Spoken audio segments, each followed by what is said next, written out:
Muli ako po'y bumabati ng isang mapagpalang araw sa ating lahat at nawa ay nasa mabuting kalagayan. Kayo po, lalong-lalo na po ang mga taong nanonood sa ating pong video at ako po ay natutuwa na kayo po ay aking igala o ipasyal sa isa sa pinakamagandang park dito po sa lugar namin sa Parma dito po sa Italia. Yun pong tinatawag na Cittadella. Ito po yung park na ito ay napakarami po ditong mga nagja-jogging, lalong-lalo na po sa umaga. At ito po ay ginagawa natin kapag ka po wala tayong garden. Bagamat tayo po ay kapag summer ay nagagarden ay hindi na po natin nagagawa diyan dahil nga po sa busy natin sa trabaho. Napakaganda po ng park na ito. At pagkatapos po niyan, yun po ating laging ginagawa na kayo ay aking dadalhin at ipakikita ko yun pong ating garden. Kaya samahan nyo ako sa aking gagawang pamamasyal.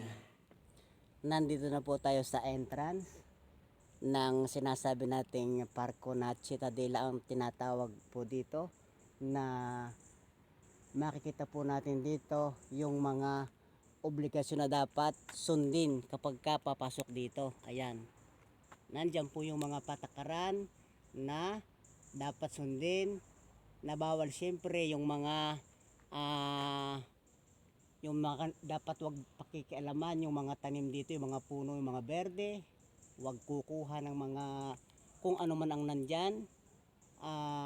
Bawal din po dyan siyempre yung mga mag-iinom, yung kung ano nung mga ginagawa ng mga tao, yung mga kung ano nung mga hindi dapat gawin. At lalo't higit ay siyempre pinapangalagaan yung kalinisan ng park dito. Kaya napakaganda po niyan at makikita natin sa taas mamaya yung mga taong nagja-jogging, yan ating dating ginagawa dito. At sa bukana po naman makikita natin talagang ito po ay bagong renovate lang ngayong taon. Ito po yung bukana niya. Ayan.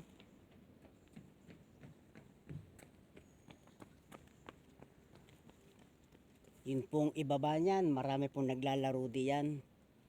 Lalo na po yung mga mahilig sa football. Ayan, nakapasok na tayo dito sa loob at ito po ang makikita natin dito. Pagkapasok lang natin dito sa loob niyan, makikita natin yung mga laruan ng mga bata. Magkabi-kabila po yan.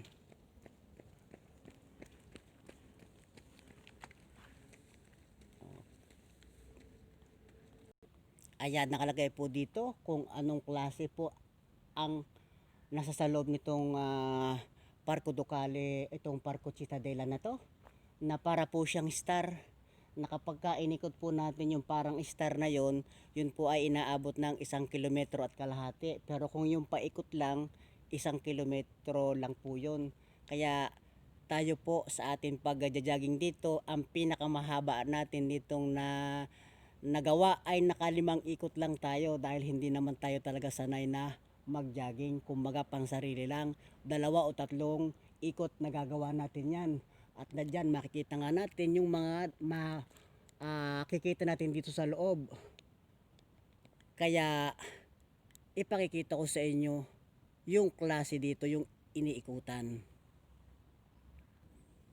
Ito po yung una sa 5 sa paakyat, at pagdating sa ibabaw, doon natin makikita yung pag-ikot ng mga nagja-jogging dito.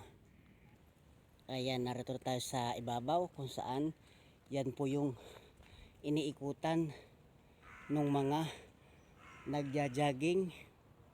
Pero kung tayo naman ay ikot dito lang sa malapad na itong paikot, yan po yung sinasabi na 1 kilometro lang. Pero kung iikot naman dito sa parang star na ito, yun po ay inaabot ng 1.5 kilometers. Kaya konti pa lang ngayon ang nagja-jogging dito, mga naglalakad dahil nga napakaaga pa. Kaya makikita nyo yung kagandahan dito ng park dito po sa Cittadella. Malapit lang po ito sa bahay natin, 5 minutes narito na tayo. Kaya ito po ay napaka ganda na pumunta sa ating kapag gusto nating mamasyal. Ayan, nakalagay din po dito kung iba't iba ang inilalagay na mga kartela sa mga nag-jogging o kung gustong maglakad.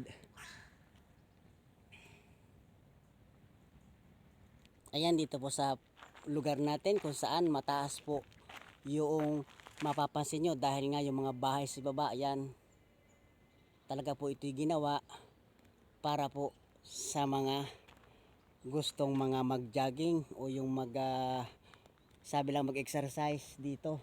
Dahil yan, may mga tabi tayo dito, makikita natin may mga pwedeng mag-exercise. May talagang ginawa po yan dito. Iba-iba po ang ating makikita rito. Tulad po ng isang ito, pwede tayong humiga dito at mag-exercise. At ang isang ito, ganun din. At ang isang ito. At ang isang ito. Ayun po siya, may nag-exercise na dito. At yung mga lagay ng bisikleta, kung mga nakabike man pumunta rito, ayan, hindi po dito mawawalan ng mga lagayan. Kung saan saan po yan meron. Ang mga upuan, marami po tayo ditong makikita. At dito tayo sa ibabaw kung saan makikita natin yung napakaganda pong pwesto natin, na ito po ay talagang kapag nasa dito tayo sa itaas, kitang kita natin. Halimbawa may anak tayo naglalaro doon sa ibaba, laruan po yung ibaba na yan. At ito pong harap dito sa ibabaw, ayan, marami po diyang mga upuan. At yung mga nagja-jogging nga dito, may mga lagayan sila dito ng kanilang mga damit. Halimbawa sila ay sabi lang ay iniinit na. Eto, may mga sabitan dito ng mga damit. Kaya narito tayo sa ibabaw kung saan tayo dumaan kanina. Ayun, no, sa ibaba. Makikita natin yung nasa ibaba na lugar na ating dinaanan kanina.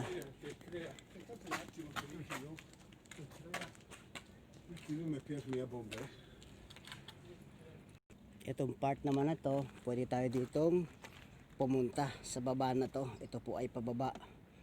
Kaso may lugar na medyo maputik dahil nga kauulan lamang. Ayan. Meron po itong ilang baitang. Eto. Dito tayo.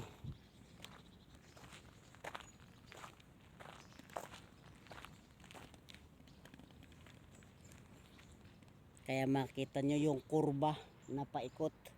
Yan po yung sinasabi natin na kapag naikot natin yan, yan po ay nagkakaroon ng 1 kilometro ang layo. At kung tayo naman ay dadaan dito sa parang star na ito, paikot, yun po yung inaabot ng 1 kilometro at kalahati. Kaya ayan po yung paahon. Yung ating dinanan kaninang isa, ito po yung isa sa mga paahon, kumbaga para siyang star. At ito naman, dito po yung mga naglalaro ng football sa isang part na ito. Kaya napakalaki po nito, itong parko na Cittadella.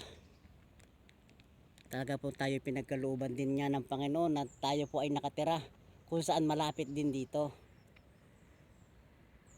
Kaya yan, mataas po talaga yung tayo natin. Dito po talaga etong mga parang buha-buhangin yan. Dito po talaga yung tamang ginagawa ng mga nagja-jogging. kung dito naman sa espalto na ito, dito po karamihan yung mga nagbebisikleta sa lugar na yan. Kaya yan ay dalawang hanay.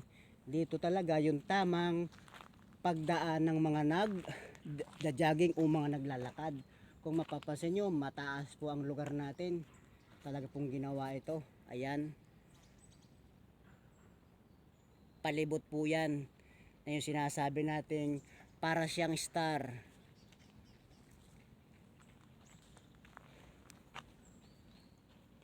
Ayan, dito natin makikita yun pong kalawakan nitong park na ito. Ayan.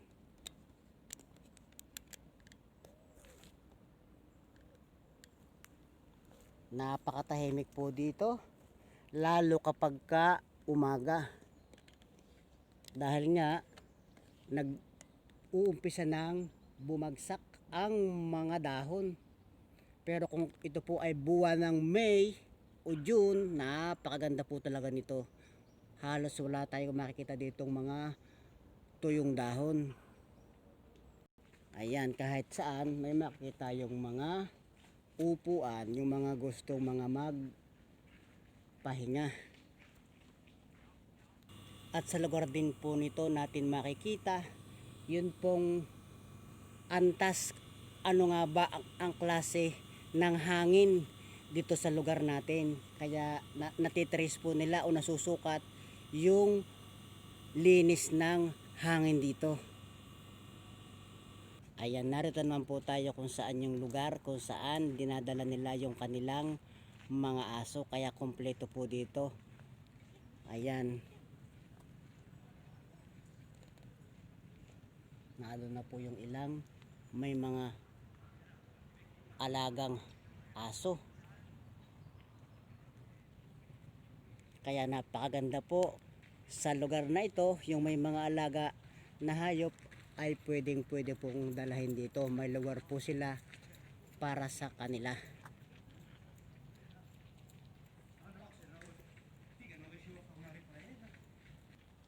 Ayan, yung pong ating iniikutan dito.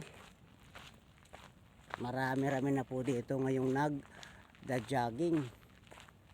Dahil medyo umaaraw na siya. Kaya ayan, napakaganda po ditong pumunta para tayong nasa gubat. Napakatataas po ng ibang mga puno dito. Kaya makikita natin naman talaga yung katahimikan ng isang lugar.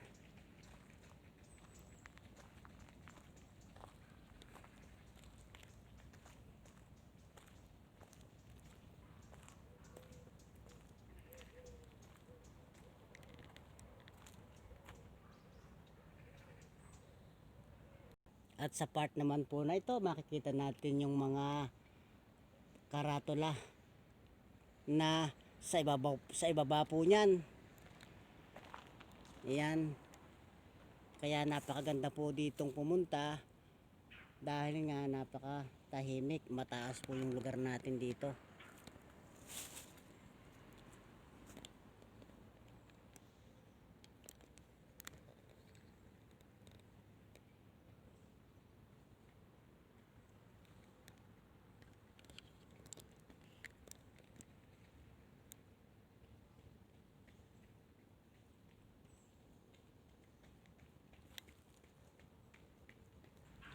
At tayo po ay bababa at ipakikita ko naman sa inyo yung isang gate dahil dalawa po ang gate dito kung saan kapag ka po may mga pumapasok dito sa sasakyan, doon lang po talaga dumadaan doon sa isang gate na ipakikita ko sa inyo.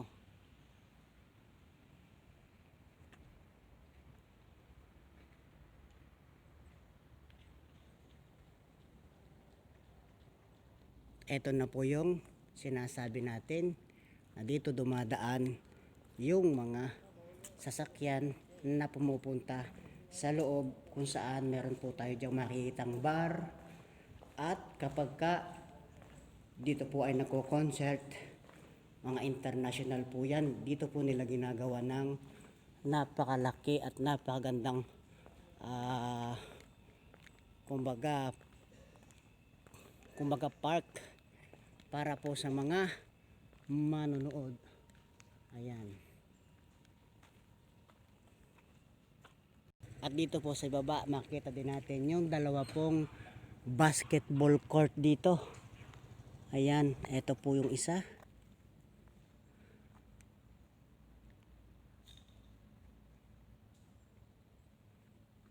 Na dito po ay taon-taon nagkakaroon ng liga ng mga Pilipino dahil napakarami na nga ditong mga Pilipino dito sa lugar namin dito sa Parma, dito po sa bansang Italia.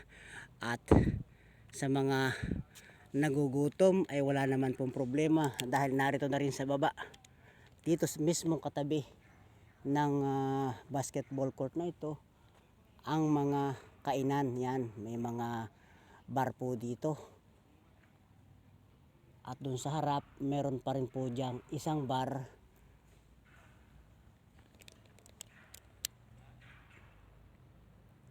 Kaya napakaganda po ditong mamasyal at magpapawis. Okay, naipasyal ko na kayo dito sa isa sa pinakamagandang park dito po sa Parma, dito po sa Cittadella, kung saan napakarami po ditong mga tao na nagre-relax. Lalong-lalo po sa umaga at sa hapon po naman napakarami ditong tao, palibasa, at dinadala nila dito yung kanilang mga anak dahil nga dito ay may laruan ng mga bata. Ayan, na dito po sa ating harap na yan, yun pong laruan ng mga bata. Kaya doon ko naman kayo gagala doon po sa ating pinagkakaabalahan dito kapag tayo walang pasok, doon po sa ating garden. Ayan, dumating na po tayo dito sa ating garden at kasama siyempre natin ang ating partner na to. Kaya ayan, papasok na tayo sa ating garden dito po sa Parma. Ayan na po ang ating bahay kubo Orto di Lino dito po sa Italia. At ito nga pong kalabasa natin ay talagang napakalago. Ito po'y atin na namang kakalbuhin dahil super na naman ang lago niya. Kailangan na naman natin itong bawasan. Ayan, ang mga bulaklak ay talagang nagbuka. Kung mapapansin nyo dyan sa loob, ayan, ito po yung harap ng ating garden.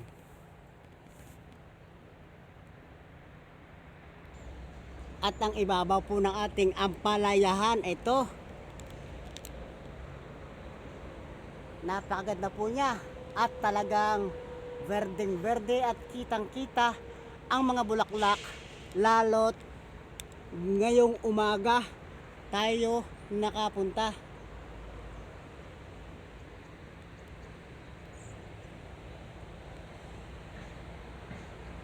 Papasok na po tayo sa loob ng ating garden at makikita nyo naman itong mga bunga ng ating ampalaya. Dito po sa ating pagpasok na ito ay makikita natin yung naglawit na mga bunga. At itong ating kamatis, ayan, medyo utay-utay na yang nawawala dahil nga medyo matanda na. Ayan, ito pong ating ampalaya na to.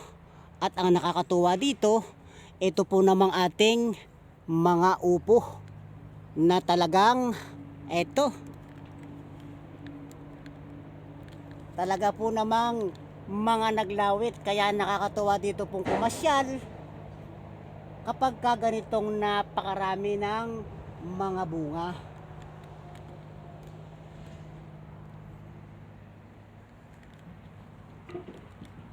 Mahigit na pong 50 piraso ang ating nakukuha dito, pero napakatagal pa po ang ipamumunga ng ating upo na ito.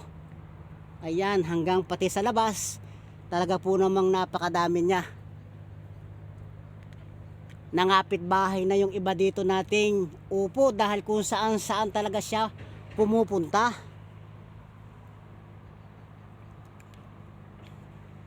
At yung ating alugbati, masarap po pala talaga itong alugbati. Atin po itong nasubukan na, ilang beses na tayong kumuha nito at atin ang nagustuhan. At nakakatuwa rin po itong ating sitaw, napakarami pong bunga. Eto, marami na naman po tayo ditong mapipitas. At itong ating patola, ito, malayo na rin ang kanyang ginagapangan. Kaya tamang tama ito sa sinasabi natin dati nung tayo nag-uumpisang magtanim, na pagkatapos ng sitaw, ito naman patola natin ang kasunod. Kaya ayan, medyo dumidilaw na nga ang puno itong ating sitaw.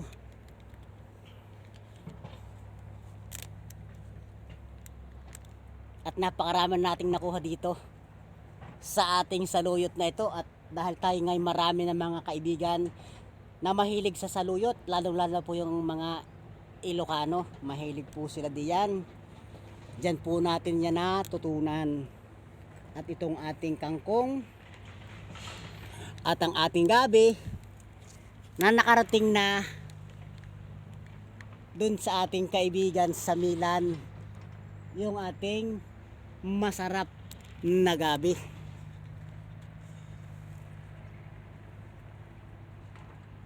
At dito po naman sa ibabaw, dito sa likod ng ating garden, makikita natin yung ating ampalayahan at nagdikit na kasama itong ating upo. Ayan, nagsama-sama na sila dyan sa ibabaw.